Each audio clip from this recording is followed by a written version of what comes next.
বলা বাহুল্য আজকের এপিসোডটি খুব খুব স্পেশাল এপিসোড। তার অনেকগুলি কারণ আছে। প্রথম কারণ, আজকের এপিসোডে রয়েছে 4টি ঘটনা। দ্বিতীয় কারণ, আজকের এপিসোডে যে ঘটনাগুলি রয়েছে এই ধরনের ঘটনা একদম রেয়ার কালেকশন, এবং প্রেতকথার ঝুলি থেকে এই ঘটনাগুলিকে অনেক খুঁজে খুঁজে বের করতে হয়েছে। এবং এই ঘটনা, যে 4টি ঘটনাই আমি আজ শোনাবো, এই ঘটনা 4টি একদম রেয়ার কালেকশন, মানে একদম তাজা ঘটনা। এই ধরনের ঘটনা কখনো আগে শোনানো হয়নি প্রেত কথায়, তাই আজকের এপিসোডকে স্পেশাল এপিসোড বা খুব স্পেশাল এপিসোড বলা উচিত। এবং তৃতীয় যে কারণ, সেটি হলো হয়তো আজকের এপিসোডটি প্রেত কথার এতদিনের এপিসোডের ইতিহাসে সব থেকে বড় এপিসোড হতে চলেছে।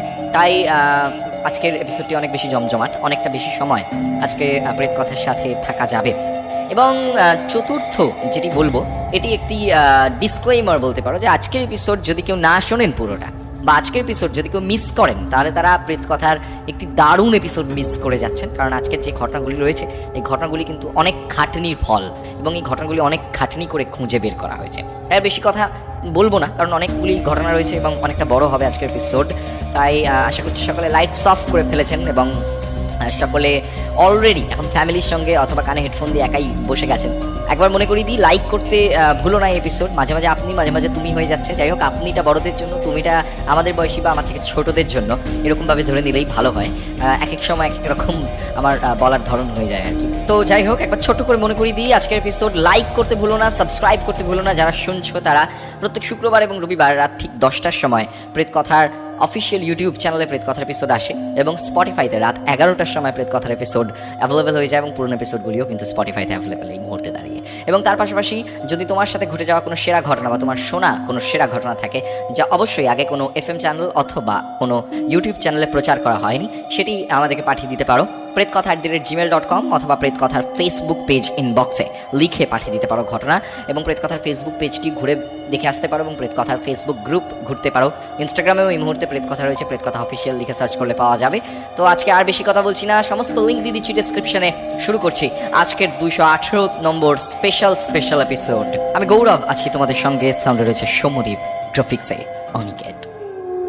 শুক্রবার এবং রবিবারের রাত মানেই ভয় পাওয়ার রাত উইথ গৌরব।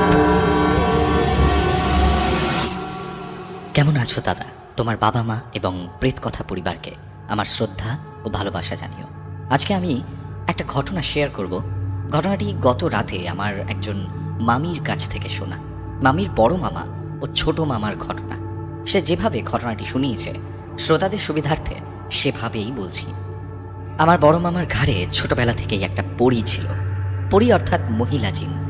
সবাই জানতো মামার মাথা খারাপ, অনেক চিকিৎসা করা হয় কিন্তু কোনো সমাধান হয় না। সে ঠিক বদ্ধ পাগল ছিল না, তবে এমন কিছু সিমটমস ছিল যা মানসিক সমস্যার সাধারণ গণ্ডি ছাড়িয়ে যায়। মামা কৃষিকাজ করতেন, টাকাও ঠিকঠাক ইনকাম করতেন, কিন্তু তার ইনকাম করা টাকা কোথায় যে চলে যেত সেটা কেউ জানতো না। সে কোনোদিন কাউকে মারধর করেনি, বাবা মায়ের কাছে কোনো দিন কোনো কিছুর জন্য জেদ করেনি, কিন্তু কথাবার্তা বড়ই অসংলগ্ন ছিল। যাই হোক, গ্রামের লোক এক কথায় তাকে পাগল বলতো। অবাক করা বিষয় হলো, তার রাতে স্লিপ প্যারালিসিস হতো। রাতে ঘুমের মধ্যে চিৎকার করতো, ভয় পেত। ঘুম থেকে জাগিয়ে তুললে সে কোনো একদিকে আঙুল তুলে দেখিয়ে বলতো, ওই যে ওখানে দাঁড়িয়ে আছে, অনেক সুন্দরী। কিন্তু আমার কাছে সে আমার গলা টিপে ধরে, আমাকে মারধর করে, অনেক কষ্ট দেয়। এই সমস্ত ঘটনার চিকিৎসাও করানো হয়েছে, কিন্তু কিছুদিন ভালো থাকলেও কয়েকদিন পর আবার ওসব শুরু হয়ে যেত। রাতে চিৎকার চেঁচামেচি, আর বারবার কোনো একদিক দেখিয়ে বলতো যে ওই সুন্দরী মেয়েটা আমাকে অনেক মারে, আমাকে অনেক কষ্ট দেয়। কখনো কখনো এমন হতো, হঠাৎ মামা কথা বলা বন্ধ করে দিত। অনেক চেষ্টা করানো হতো যে কথা বলুক, সে কথা বলুক, কিন্তু সে কথাই বলতে পারতো না। সে মুখ নাড়াতো, কিন্তু কোনো শব্দ বেরিয়ে আসতো না। অনেক ডাক্তার দেখানো হয়, কোনো লাভ হয় না। ডাক্তার কোনো সমস্যাই খুঁজে পায় না। আবার হুট করে একদিন সব ঠিক হয়ে যেত, অনর্গল কথা বলতো।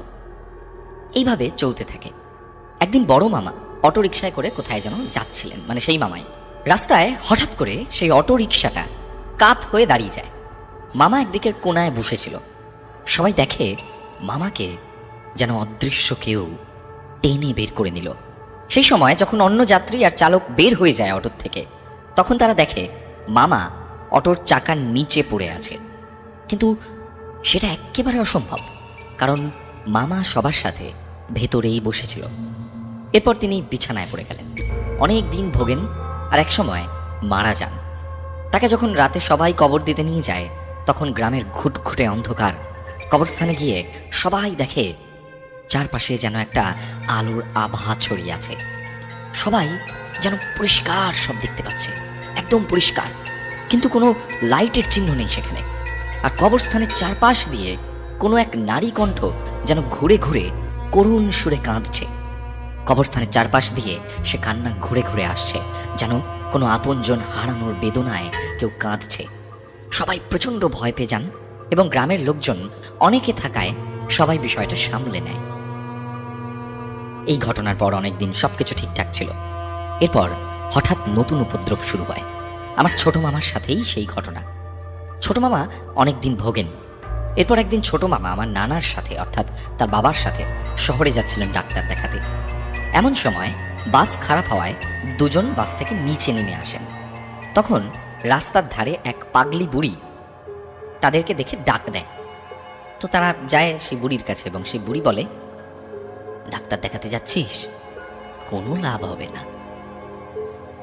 তো নানা আর মামা দুজনে খুব অবাক হয়ে তাকিয়ে থাকে সেই বুড়ির দিকে, যে এই বুড়ি কি করে জানলো যে আমরা ডাক্তার দেখাতে যাচ্ছি। তো বুড়ি আবার বলে যে কোনো লাভ হবে না, এবং আরও বলে যে শোন, কাল অমুক জায়গায় বলে একটি ঠিকানা দেয়, এবং বলেন যে অমুক জায়গায় ছেলেকে নিয়ে আসিস, তারপর সব ঠিক হয়ে যাবে।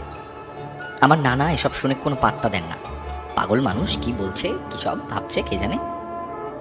বাড়ি এসে আমার নানিকে, অর্থাৎ মামার মাকে যখন জানানো হয়, তখন নানি বলেন যে কোনো ডাক্তার নয়, ঠিক করতে পারলে ওই বুড়িই ঠিক করতে পারবে। যদি ছেলেকে না নিয়ে যাওয়া হয় তাহলে তিনি একাই নিয়ে যাবেন। এরপর নানা মামাকে নিয়ে সেই বুড়ির কাছে যায়, সেই ঠিকানা খুঁজে খুঁজে।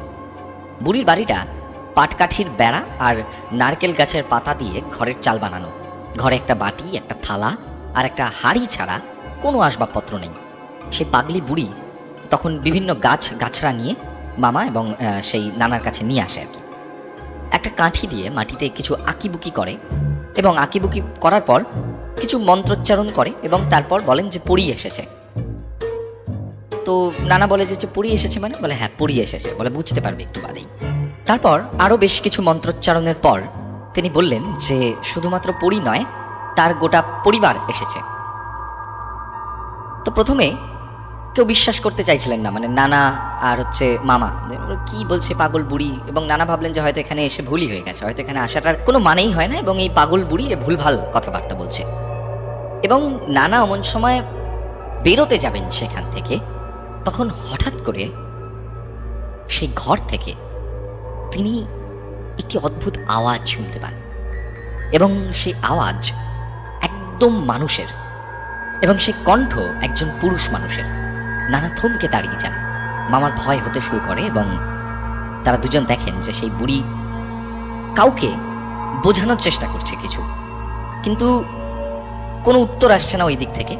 এবং সেই সময় সেই পুরুষ কণ্ঠ বলে ওঠে যে আমরা ওকে অনেক বুঝিয়েছি যাতে প্রথম ছেলেটাকে ছেড়ে দেয়, কিন্তু তাকে না ছেড়ে অত্যাচার করে ছেলেটাকে মরতে বাধ্য করলো। এখন সে তার এই ভাইয়ের পিছনে লেগেছে।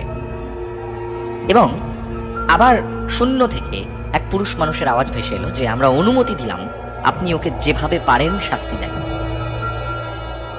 দুজনে থরথর করে কাঁপছেন সেখানে দাঁড়িয়ে, এবং বুড়ি তখন নানার দিকে এবং মামার দিকে তাকিয়ে হাসেন, এবং হেসে একটা হাত লম্বা করে একটা হাতের মধ্যে বোতল নিয়ে কিছু একটা তার মধ্যে ভরে দেন। সবকিছুই শূন্যে হচ্ছে।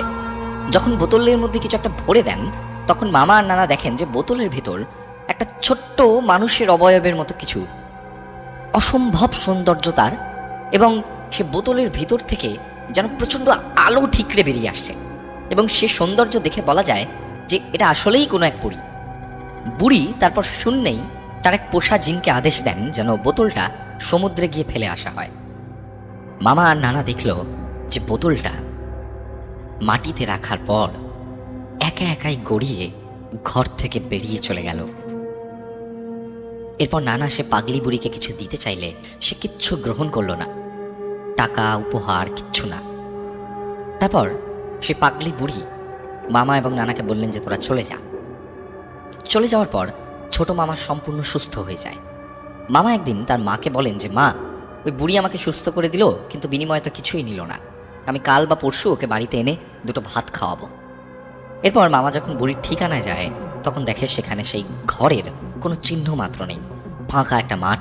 গ্রামের লোকদের প্রশ্ন করলে ওরা বলে যে এখানে কোনো বুড়ি ছিল না, কোনো দিন এখানে কোনো বাড়িই ছিল না, এবং বছরের পর বছর ওই জায়গাটা কিন্তু এরকমই মাঠ, এবং এমন কেউ থাকলে গ্রামের লোকজন অবশ্যই জানতো। এরপর থেকে সেই বুড়িকে কিন্তু আর খুঁজে পাওয়া যায়নি। দাদা, এই ছিল ঘটনা। ঘটনা খুব ইন্টারেস্টিং লেগেছে তাই শেয়ার করলাম। যা শুনেছি তাই শেয়ার করলাম, ঘটনার সত্য মিথ্যার যাচাই করিনি, কারণ গ্রামের অনেক মানুষ এই ঘটনার সাক্ষী। তবে গৌরবদা, তুমি যদি সত্যতা যাচাই করতে চাও তাহলে মামির সঙ্গে কথা বলিয়ে দেবক্ষণ। তোমার পছন্দ হলে ঘটনাটি শুনিও তোমার চ্যানেলে। শুক্রবার এবং রবিবারের রাত মানেই ভয় পাওয়ার রাত উইথ গৌরব। আমরা কিন্তু অসাধারণ একটি ঘটনা শুনলাম এবং আশা করছি সকলের ভালো লেগেছে আজকের এই প্রথম ঘটনাটি। বেশি কথা আর বাড়াবো না, চলে যাচ্ছে আজকের আমাদের দ্বিতীয় ঘটনায়। দ্বিতীয় ঘটনা পাঠিয়েছেন অর্ঘ্য অধিকারী। শুক্রবার এবং রবিবারের রাত মানেই ভয় পাওয়ার রাত উইথ গৌরব। হ্যালো গৌরবদা, আমি অর্ঘ্য অধিকারী, উত্তর 24 পরগনার বারাসাতে থাকি।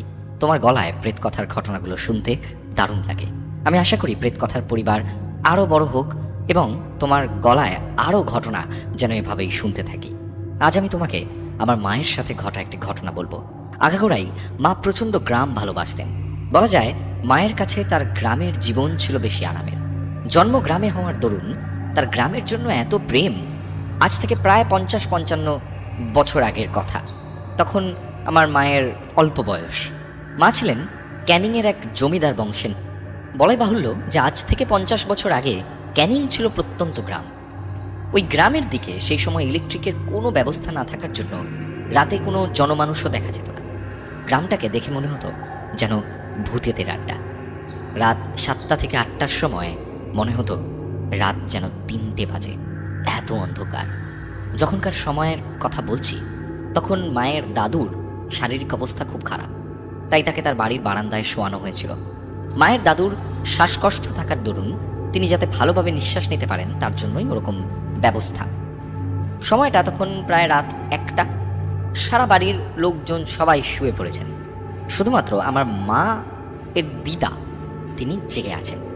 বেশি করে জল খেয়ে শোয়ার ফলে মায়ের টয়লেট পায়, তাই তিনি ঘুম থেকে উঠে পড়েন এবং তিনি দিদাকে ডাকেন, কিন্তু দিদা বলেন যে এত বড় হয়েছিস, একা যাওয়ার অভ্যেস কর। ইচ্ছে না থাকা সত্ত্বেও মাকে একা একাই টয়লেটের দিকে যেতে হয়। মা প্রথম দিকে ঘুম চোখে কিছু লক্ষ্য করেননি, কিন্তু একটু ঘুমের ঘোর কাটতেই তিনি দেখতে পান তার দাদু যেখানে শুয়েছিল তার পাশে ছাদে যাওয়ার সিঁড়িতে কে যেন শুয়ে আছে। একটি সাধারণ মানুষের থেকেও 3 গুণ তার চেহারা। অন্ধকারে মনে হচ্ছে তার গা থেকে কেমন যেন আলোর প্রতিফলন হচ্ছে। ঠিক করে 2 চোখ মেলে তাকানো যাচ্ছে না তার দিকে, যেন চোখ ঝলসে যাবে। প্রথমে চোর বা ডাকাত ভেবে বাড়ির সবাইকে ডাকতে যাবেন, এমন সময় তার মুখ দিয়ে কোনো কথা বেরোলো না, যেন তিনি বোবা হয়ে গেছেন।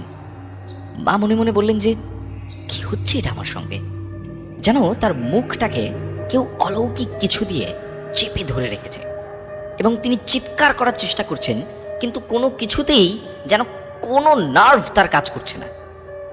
তারপর তিনি দেখলেন ওই রাক্ষসময় বড় চেহারার লোকটির সঙ্গে সঙ্গে আরও একজন অন্ধকারে মিলিয়ে গেল।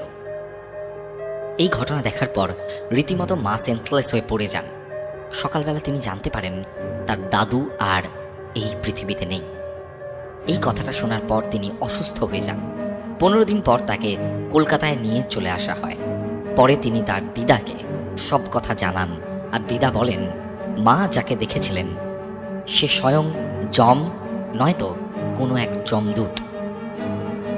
আমি এইভাবে কোনো ঘটনা প্রথমবার লিখছি। যদি লেখায় কোনো ত্রুটি খুঁজে পাও তাহলে আমাকে মার্জনা করো, নিজের মতো করে গুছিয়ে নিয়ে শুনিও। শুক্রবার এবং রবিবারের রাত মানেই ভয় পাওয়ার রাত উইথ গৌরব। এই ঘটনাটি কেন শোনালাম তার সব থেকে বড় কারণ হলো যে এই ঘটনাটি কিন্তু আমাদের প্রেত কথার রেয়ার কালেকশনের মধ্যে একটি। মানে এই ধরনের ঘটনা খুব একটা কিন্তু আমরা পাই না। তাই জন্য এই ঘটনাটি যখনই আমি পেয়েছি তখনই প্রথমেই আমি সিলেক্ট করে নিয়েছি যে হ্যাঁ, এই ঘটনাটি শোনাতে হবেই। নাও আমরা প্রথম দিন থেকে আজ পর্যন্ত প্রায় 217টি এপিসোড আমরা করে ফেলেছি। আজ 218 নম্বর এপিসোড চলছে এবং তাতে মানে হয়তো 500-র মতো ঘটনা শুনিয়ে ফেলেছি। এবং যারা প্রথম দিন থেকে রয়েছেন আমাদের প্রেত কথার সঙ্গে, তাদেরকে কখনো খুব ভয়ের ঘটনা শুনিয়েছি, কখনো মাঝারি, কখনো বা অল্প ভয়ের ঘটনা শুনিয়েছি। এবং যত দিন গেছে প্রেত কথার শ্রোতাদের কিন্তু ভয় পাওয়ার প্রবণতাও কমেছে, বা বলা চলে প্রেত কথার শ্রোতারা আরও অনেক বেশি ভয়ের ঘটনা শুনতে চেয়েছেন। সবসময় যে মারাত্মক ভয়ের ঘটনা আমাদের কাছে আসে তা নয়। তাই জন্য ভয় পাওয়ার ধরন বা ভয় দেখানোর ধরন কিন্তু অনেকটা বদলেছে। এখন আমরা অলৌকিক ঘটনা অনেক বেশি শুনি, এখন আমরা পুনর্জন্মের ঘটনা শুনতে পাই, এখন আমরা কালপুরুষের ঘটনা অনেক বেশি শুনতে পাই। প্রথম দিকে আমরা বিভিন্ন ভয়ানক দেখতে কোনো রাক্ষসের ঘটনা শুনেছি, ভয়ানক দেখতে কোনো ভূতের ঘটনা শুনেছি। যত দিন গেছে আমাদের কিন্তু যদি খেয়াল করে দেখো যে ভূতের সংজ্ঞাটা বদলেছে, যত দিন গেছে ভূতকে দেখতে একটু বদলেছে, যত দিন গেছে ভয় পাওয়ার ধরন বদলে গেছে। এখন আমরা ভয় পাওয়ার থেকে অনেক বেশি অবাক হতে ভালোবাসি, আমরা ভয় পাওয়ার থেকে অনেক বেশি কৌতূহলী যে এটা কেন হলো, ওটা কেন হলো। কারণ আমরা প্রত্যেক দিন আমরা কিন্তু অনেক বেশি স্মার্ট হচ্ছি, আমরা প্রত্যেক দিন আরও অনেক বেশি কৌতূহলী হচ্ছি। এই যে ভয়, এই যে ভূত কি, এই বিষয়গুলি নিয়ে। যাই হোক, এগুলো নিয়ে তো আমরা ঘটনার মাঝে মাঝে আলোচনা করতেই থাকবো। চলে যাচ্ছি আজকের আমাদের যে পরবর্তী ঘটনা রয়েছে, তৃতীয় ঘটনা। সেই তৃতীয় ঘটনায় এই ঘটনাটি হচ্ছে ঈশ্বর এবং ভূত দুটি মিলিত একটি ঘটনা এবং বড় অদ্ভুত লাগবে এই ঘটনাটি শুনে। আমরা যারা বিশ্বাস করি ঈশ্বরে, তাদের কিন্তু সবসময় এই দৃঢ় বিশ্বাসটি থাকে যে আমরা কোনো বিপদে পড়লে ঈশ্বর আমাদেরকে রক্ষা করবেন। বিশেষ করে মা বিপত্তারিণী, তিনি কিন্তু সবসময় আমাদেরকে রক্ষা করে চলেছেন সমস্ত বিপদ, সমস্ত রাক্ষসের হাত থেকে। এবং সবসময় তিনি চান আমরা তার সন্তান, আমরা যেন সবসময় ভালো থাকি এবং আমরা যেন সুস্থ থাকি। তো এরকমই একটি ঘটনা যে মন থেকে চাইলে আমরা কিন্তু ঈশ্বরের সাহায্য পাই, মন থেকে চাইলে আমরা কিন্তু ঈশ্বরকে খুব কাছ থেকে অনুভব করতে পারি বা দেখতে পারি। এই ঘটনাটি তার একটি প্রত্যক্ষ প্রমাণ। তাই জন্য এই ঘটনাটিও একটি রেয়ার কালেকশন। তাই জন্য আমি এই ঘটনাটি শোনাতে চলেছি আজ। শুক্রবার এবং রবিবারের রাত মানেই ভয় পাওয়ার রাত উইথ গৌরব। হ্যালো, আমি শিনু। আমি ভূতের ঘটনা বা সাসপেন্সের ঘটনা শুনতে খুবই পছন্দ করি। ইউটিউবে নতুন নতুন ঘটনা খুঁজতে থাকি, গল্প খুঁজতে থাকি, তখন আমি প্রেত কথা চ্যানেলটা পাই। আমার বোন বলতো যে এই প্রেত কথার ঘটনাগুলো খুব ভয়ানক হয়, একবার যেন আমি শুনে দেখি। শুনলাম, বেশ 3-4টে এপিসোড শোনা হলো। তারপর একদম অন্যরকম লাগলো এই ব্যাপারটা। অ্যান্ড আমি তাই এই ঘটনাটি শেয়ার করছি, যেটা আমি নিজে শুনেছি এবং এই ঘটনাটি কিন্তু শোনাতে পারো। আই হোপ ভালো লাগবে শ্রোতাদের। প্রায় 10 থেকে 12 বছর আগের ঘটনা এটা। আমি মাসির কাছে শুনেছিলাম ব্যাপারটা। একদিন মাসির বাড়িতে বিকেলে ঘুরতে ঘুরতে চলে গেছিলাম। দেন শুনলাম মাসি আর তার শ্বশুর বাড়ির কয়েকজন মিলে কথা বলছে। ওনারা যেটা বলছিলেন যে ভগবান আছেন গো, ভগবান ঠিক রক্ষা করেছেন মেয়েটিকে। এই সমস্ত বিষয় নিয়ে কথা হচ্ছে। বুঝতে পারলাম যে কিছু একটি ঘটনা ঘটেছে যেখানে তাদের মধ্যে ভগবানের প্রতি বিশ্বাস আরও দৃঢ় হয়ে গেছে এবং তারা এই বিষয়টি নিয়েই কথা বলছেন যে ভগবান আছেন এবং ভগবান রক্ষা করেছেন কোনো একটি ঘটনার জন্য। তো আমি এক্স্যাক্টলি তারপর যেটা জানতে পারলাম সেটা হলো যে মাসির বাড়ির বিল্ডিংয়ের পাশে কয়েকটা ছোট ছোট টালির বাড়ি আছে। সেখানের কয়েকজন সদস্য 1 সপ্তাহ আগে লক্ষ্মীকান্তপুরের জটার মন্দিরে ঘুরতে গিয়েছিল। কলকাতার ছেলেমেয়েরা যেমন হয়, গ্রামে ঘুরতে গিয়ে নিজের ইচ্ছা মতো ঘুরে বেড়াচ্ছে। সেখানে কিছু নিয়ম তাদেরকে মানতে বলা হয়েছিল, সেটা তারা একদমই মানেনি। এবং একদিন হয় যে ঘুরতে ওরা বেরিয়েছিল সকলে মিলে, গ্রামের নানান জায়গা দেখতে দেখতে ফিরতে ফিরতে ওদের সন্ধ্যা হয়ে যায়। গাড়ির মধ্যে সকলে প্রায় ক্লান্ত হয়ে পড়েছে। এমন সময় সকলের চেতনা বা ঘুম ভাঙে গাড়ির খুব জোরে ব্রেক মারার জন্য। সবাই খুব অবাক, ড্রাইভারকে জিজ্ঞেস করছে কি হলো কি হলো কি হলো। তো ড্রাইভার তখন কিছু না বলেই গাড়ি থেকে ছট করে বেরিয়ে পড়েন এবং বেরিয়ে সামনের দিকে এগিয়ে যান গাড়ি। তখন রাস্তাঘাট বেশ অন্ধকার হয়ে গেছে এবং শুধুমাত্র গাড়ির হেডলাইটের আলোয় যতটুকু দেখা যাচ্ছে। ড্রাইভার নেমে যাওয়ার পর সবাই গাড়ি থেকে নেমে পড়ে এবং বুঝতে পারে যে কিছু একটি বিপদ হয়েছে। এবং যখন ড্রাইভারকে সবাই অনুসরণ করে যায়, তখন দেখতে পায় যে মাঝখানে সরু মাটির রাস্তার উপর গাড়িটা দাঁড়িয়ে রয়েছে। দুদিকে খাল, সরু নদীর মতো ঝিল কিছু একটা হবে, খাল বা ঝিল এরকম কিছু একটা।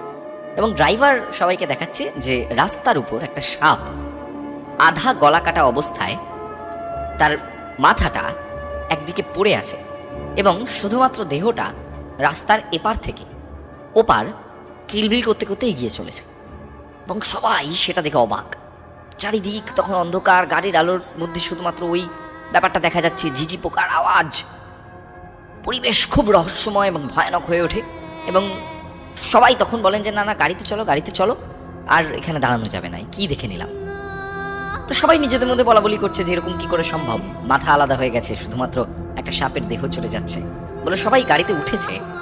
এমন সময় গাড়ির মধ্যে থেকে একজন দেখায় যে ডান দিকে যে খাল বা ঝিল যাই বলো, সেটার পারে একজন দাঁড়িয়ে রয়েছে। তো সবাই সেদিকে তাকান এবং ভালো করে খেয়াল করার পর সকালে দেখেন যে একজন মহিলা, যিনি সাদা রঙের এক শাড়ি পরে দাঁড়িয়ে রয়েছেন, যার হাওয়ায় চুল উঠছে, তার গায়ের রং কালচে এবং তিনি বড় বড় চোখ করে সেই গাড়ির দিকে তাকিয়ে রয়েছেন। এবং তাকে দেখেই সবার যেন একটা শরীরের ভেতর কাটা দিতে শুরু হয়। সবাই খুব ভয় পেয়ে যায় সেই দৃশ্য দেখে এবং ড্রাইভার বলেন যে কাঁচ বন্ধ করুন তাড়াতাড়ি।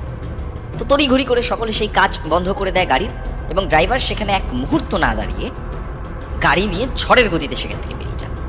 কেউ বুঝতেই পারলো না যে আসলে টানা পরপর যে দুটো ঘটনা ঘটলো, সেই দুটি ঘটনা কি ঘটল। এবং পরের দিন এই সমস্ত বিষয় নিয়ে ওরা আলোচনা করলো অনেক, এবং নিজেদের মধ্যে সেই রাতেও প্রচুর আলোচনা হয়েছে যে কী দেখলাম, ওই মহিলাটাই বা কে ছিল, হয়তো ভূত ছিল না কী ছিল। তো যাই হোক, এই ঘটনার কিন্তু কোনো রকমের সমাধান তখনও পাওয়া যায়। এবার পরের দিন যেটা ঘটলো, যে সবাই মিলে জটার দেব মন্দির এবং তার আশপাশটা ঘুরে বেড়ালো, দেখলো, এদিক ওদিক সকাল সকাল বেরিয়ে গেছিলো প্রত্যেকে ঘুরতে। এবং সেদিন ওরা আর কেউ গাড়ি নেয়নি, সবাই মিলে ঠিক করলো যে গ্রামের মেঠো পথ দিয়ে প্রকৃতির হাওয়া খেতে খেতে যাবে।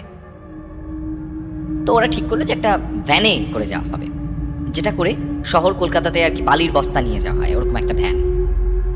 তো 3টে ভ্যান ঠিক করা হলো, সবাই উঠে বসলো, তাতে ভ্যানও চলতে শুরু করলো এবং সবাই কাল রাতের ভয়ানক ব্যাপারটা নিয়ে আর আলোচনা করলো না, সবাই প্রায় ভুলেই গেছিল, প্রাকৃতিক পরিবেশ দেখতে দেখতে সবাই যাচ্ছিল। অমন সময় ভ্যান চালক বলল যে দিদিরা, তোমরা চুড়িদারের ওড়না বা কাপড় কিছু গলার সাথে জড়িয়ে রাখবে না, আর কেউ মাথার চুল খোলা রাখবে না, এটা এখানে সকলে মেনে চলে, এই ভুলটা করো না।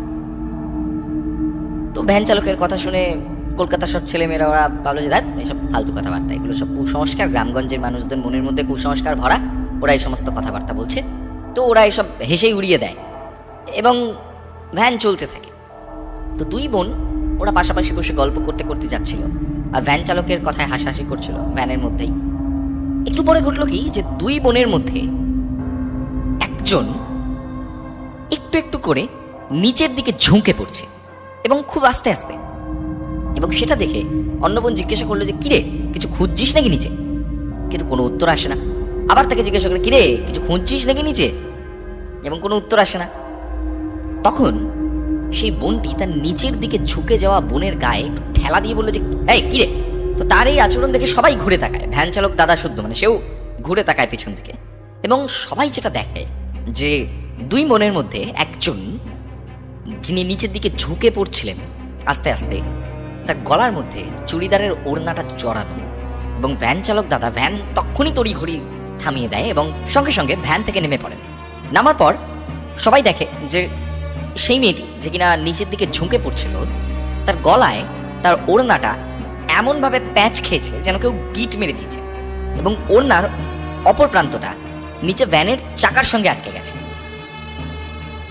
মেয়েটার মুখ থেকে একটা গোঙানির মতো আওয়াজ বেরিয়ে আসছে ধীরে ধীরে, এবং সকলে খুব ভয় পেয়ে যায় এবং বুঝতে পারেন যে কি করবে। সবাই মিলে সেই ওড়নাটা টানাটানি করার চেষ্টা করে, এবং তখনই ভ্যান চালক দাদা ওর ভ্যানের নিচ থেকে একটা কাঁচি টাইপের বের করে সে ওড়নাটি কেটে দেন। এবং তখন গ্রামের লোকজনের ভিড় হয়ে গেছে চারিপাশে এই ঘটনার পর, এবং সবাই বলছে যে এই মেয়েটা আর বাঁচবে না, ওর অবস্থা খুব খারাপ, ওর গলা থেকে গোঙানির শব্দ আসছে এবং ও শ্বাস নিতে পারছে না, ওর গলার অবস্থা খুব খারাপ। সেই দিনই সবাই কলকাতায় ফিরে আসে এবং মেয়েটাকে নিয়ে হসপিটালে যাওয়া হয়, অ্যাডমিট করা হয়। কিছুদিন পর মেয়েটি একটু সুস্থ হলে হসপিটাল থেকে তাকে ছেড়ে দেওয়া হয়। মেয়েটা বাড়িতে আসতেই সবাই দেখে মেয়েটার গলায় একটা কাটা দাগ, যেন কেউ করাত দিয়ে কেটে দিয়েছে তার গলাটা। 2-3 দিন পর মেয়েটার বাড়িতে একজন বৃদ্ধা মহিলা আসেন, লাল পাড় সাদা শাড়ি পরনে, মাথায় ঘোমটা দেওয়া, গ্রামের গৃহবধূর মতো, হাতে শাখা এবং পলা, মাথা ভর্তি সিঁদুর, আর কপালে জলজল করছে লাল সিঁদুরের টিপ। ভিক্ষা চাইতে এসেছে এবং সে বলছে চাল ডাল যা দে নিয়ে চলে যাব। তো তো ওনাকে সেই মতো চাল ডাল দেওয়া হয়। তো চলে যাওয়ার আগে সেই বয়স্ক মহিলা হঠাৎ করে বলেন যে, তোদের বাড়ির কি কেউ অসুস্থ? কি হয়েছে তার? একটু কি দেখা যাবে তাকে? বয়স্ক মহিলাটির কথা শুনে বাড়ির লোক বলে যে, আপনি জানলেন কিভাবে? মহিলাটি তখন বললেন যে, রাস্তায় সবাই বলা কওয়া করছিল, তাই জন্যই জানতে পারলাম। মেয়েটার বাড়ির লোক বলল যে, ও সব কিছু না। তো এই বৃদ্ধাকে তারা বলল যে, আপনি চলে যান। কিছুক্ষণ দাঁড়িয়ে থাকে সেই বৃদ্ধা বাড়ির সামনে, এবং তারপর সে বাড়ির সামনে থেকে তিনি চলে যান। তো সেই দিন সন্ধ্যায় মেয়েটির ঠাকুমা, মানে যার ওরকম শরীর খারাপ হয়েছিল, যার গলায় ফাঁস আটকে গেছিল, মেয়েটির ঠাকুমা, যিনি মা কালীর একজন পরম ভক্ত ছিলেন, পুজো করতে বসেন নাতনির শরীর যাতে ভালো হয়ে যায় সেই জন্য, এবং বিপদ যাতে কেটে যায় তাই। হঠাৎই মায়ের আরতি করতে করতে ঠাকুমা জ্ঞান হারান। বাড়ির সকলে ছুটে আসে, ঠাকুমাকে নিয়ে বিছানায় শুইয়ে দেয় এবং চোখে মুখে জল দেওয়া হয় তার। কিছুতেই জ্ঞান ফেরে না ঠাকুমার। প্রায় 4 থেকে 5 ঘন্টা পর ঠাকুমার জ্ঞান ফিরে আসে। ঠাকুমা একটু নিজেকে সামলে নেয় এবং সামলানোর পর বলেন যে, আমি ঠিক আছি, আমাকে নিয়ে চিন্তা নেই। তখন বাড়ির সবাইকে ডাকেন। বাড়ির সবাইকে ডেকে বলেন যে, যা বলবো মন দিয়ে শোন। সবাই খুব কৌতূহলী দৃষ্টিতে তার দিকে তাকায় এবং তিনি বলেন যে, গ্রামে ঘুরতে গিয়ে তার নাতনি কোনো এক অতৃপ্ত আত্মার কবলে পড়ে। কিছুদিন আগে যে কিনা গলায় দড়ি দিয়ে আত্মহত্যা করেছিল, তার হাত থেকে বাঁচানোর জন্যই মা কালী অনেক রকমভাবে বাধা দিয়েছিল যাতে কোনো বিপদ তার নাতনির না আসে। যেমন গাড়ির সামনে আধা গলা কাটা সাপ পার হয়ে যাওয়া, ভ্যান চালকের মুখ দিয়ে বারণ করা কথা, তাতেও যখন আটকানো যায়নি তার নাতনিকে, তাই আজ মা কালী স্বয়ং নিজে এসেছিলেন বৃদ্ধার রূপ নিয়ে। কিন্তু তার বাড়ির লোক মেয়েটার কাছে যেতে তো দিলেনই না, দেখতেও দিলেন না, বরং তাকে চলে যেতে বললেন। এবং যাকে চলে যেতে বললেন তিনি কোনো সাধারণ মানুষ নন, তিনি মা নিজেই ছিলেন। তাই মা দূর থেকে সেই অতৃপ্ত আত্মাকে সরিয়ে নিয়ে গেলেন। তাই জন্য তিনি অনেকক্ষণ সেখানে দাঁড়িয়েছিলেন আর বললেন যে, মনে ভক্তি নিয়ে মাকে পুজো করতে, তাহলে মা ঠিক রক্ষা করবেন সকলকে। মা কালীর লীলা সাধারণ মানুষ বুঝতে না পারায় আজ তাই ঠাকুমার স্বপ্নাদেশে আসে মা কালী এবং জানান আজকের সমস্ত ঘটনা। তিনি সকলের রক্ষার্থে মর্তের নানান রূপ নিয়ে নেমে আসেন আমাদের মাঝে। তো এই কথা শেষ করার পর আমার মাসি জয় মা কালী বলে জোরহাত করে প্রণাম করেন এবং মায়ের নাম নেন। জানি না কতটা সত্যি কতটা মিথ্যে, তবে আমার শুনে ঘটনাটি খুব ইন্টারেস্টিং লেগেছে এবং ভক্তি ভরে ভগবানকে ডাকতে ইচ্ছে হয়েছে এবং মনে হয়েছে যে হ্যাঁ সত্যি ভগবানকে হয়তো ভক্তি ভরে ডাকলে তিনি বিপদমুক্ত সত্যিই করেন আমাদের সকলকে। তো এই ছিল ঘটনা। শুক্রবার এবং রবিবারের রাত মানেই ভয় পাওয়ার রাত উইথ গৌরব।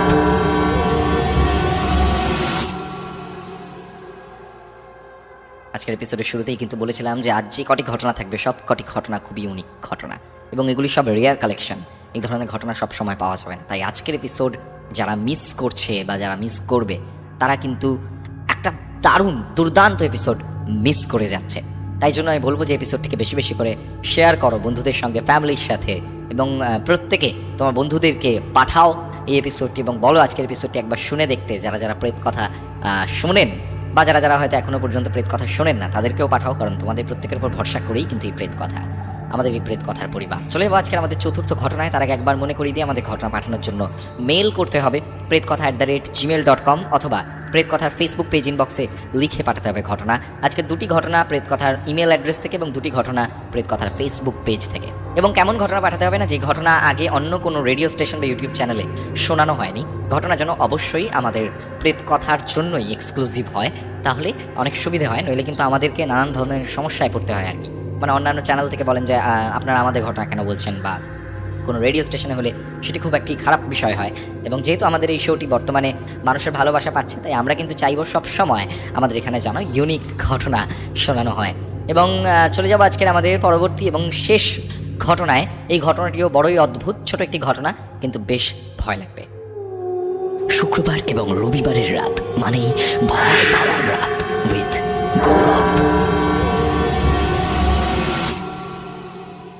হ্যালো দাদা, আমি দেবজ্যোতি বেলঘড়িয়া থেকে লিখছি। তোমার গলায় প্রেত কথা শুনতে দারুণ লাগে, মুগ্ধ হয়ে যাই তোমার প্রেজেন্টেশন দেখে। আমি প্রথমবার কিছু লিখছি, আশা করি গুছিয়ে লিখতে হয়তো পারবো না, কিন্তু তুমি তোমার মতন করে গুছিয়ে পরিবেশন করো। তো ঘটনা আমার এক বন্ধুর মায়ের থেকে শোনা। ঘটনাটি বর্ধমানের বাহারান নামক একটি গ্রামে ঘটা ঘটনা। ওই গ্রামে অন্যান্য অনেক ভৌতিক ঘটনা প্রায় নাকি ঘটে থাকে। তো এবার ঘটনায় আসি। আমার বন্ধুর মা এর বাবার সাথে ঘটনা, আমার বন্ধুর মায়ের বাবার সাথে ঘটনাটি ঘটে। তিনি ছিলেন রেলের একজন বড় পদস্থ অফিসার। তো একবার তার এক বন্ধুর বৌদি হঠাৎ করে গলায় দড়ি দিয়ে আত্মহত্যা করেন। কি কারণে করেন সেটা জানা নেই। তারপর থেকেই সে বন্ধু এবং তার দাদা কেউই ওই বাড়িতে টিকতে পারছিল না। প্রতিদিন রাত্রে নাকি 1টার থেকে ছাদের মধ্যে খটখট করে আওয়াজ, এবং প্রত্যেক দিন রাত্রিবেলা তাদের সে আওয়াজে ঘুম ভেঙে যেত। মারাত্মক আওয়াজ, মানে খট খট দম দম, মানে ভয়ানক আওয়াজ। কিছুদিন এরকম হওয়ার পর সেই বন্ধু এসে সব কথা কাকিমার বাবাকে বলেন, এবং উল্লেখ করে দিই যেখানে আমার বন্ধুর মাকে কাকিমা বলে সম্বোধন করছি। তো একদিন চায়ের দোকানে সকালবেলা আড্ডা দেওয়ার সময় পুরো বিষয়টা কাকিমার বাবাকে বলা হয়। কাকিমার বাবা ছিলেন উচ্চশিক্ষিত, কোনোদিনও ভূত প্রেতে তার বিশ্বাস ছিল না। তিনি এই ঘটনাটি শুনেই একেবারে উড়িয়ে দেন এবং বলেন যে দেখ, কোনো বড় ভামবিড়াল বা এরকম কিছু একটা হবে যে রাত্রিবেলা হেঁটে হেঁটে যায়, তোমরা সেটাকে কি না কি ভাবছো। তো তখন তার বন্ধু বলেন যে আমি হল অফ করে বলতে পারি সেটা কোনো বিড়াল নয়, কারণ বিড়াল হাঁটলে তার পায়ের নিচে প্যাড জাতীয় জিনিস থাকে, তাতে কোনোদিনও খটখট করে আওয়াজ হতে পারে না, এবং ধূপ ধূপ করে আওয়াজ হতে পারে কিন্তু খটখট আওয়াজ হবে না।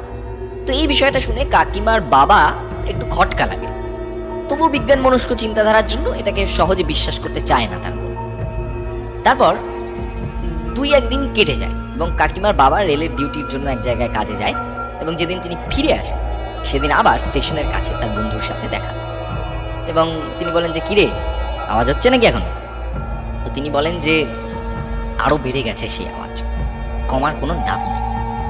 এটা শুনে তার মনে সংশয় হয়, বিষয়টাকে একটু গুরুত্ব দেওয়ার ইচ্ছে হয়, এবং তিনি বলেন যে ঠিক আছে চল, আজ রাতে তোর বাড়িতে কাটাবো এবং উদ্ধার করার চেষ্টা করবে যে আওয়াজটা কিসের হচ্ছে। তো সেই মতো কাকিমার বাবা সেদিন সন্ধ্যায় তার বন্ধুর বাড়ি চলে যান, এবং দুজন গল্প করতে করতে খেয়ে দিয়ে শুতে শুতে রাত হয়ে যায় প্রায় 12টা। গ্রামের দিক বুঝতেই পারছো, 12টা মানে কিন্তু অনেকটা রাত। তো রাত জাগবে বলে আসলেও সেদিনের ক্লান্তিতে ঘুম এসে যায় কাকিমার বাবার।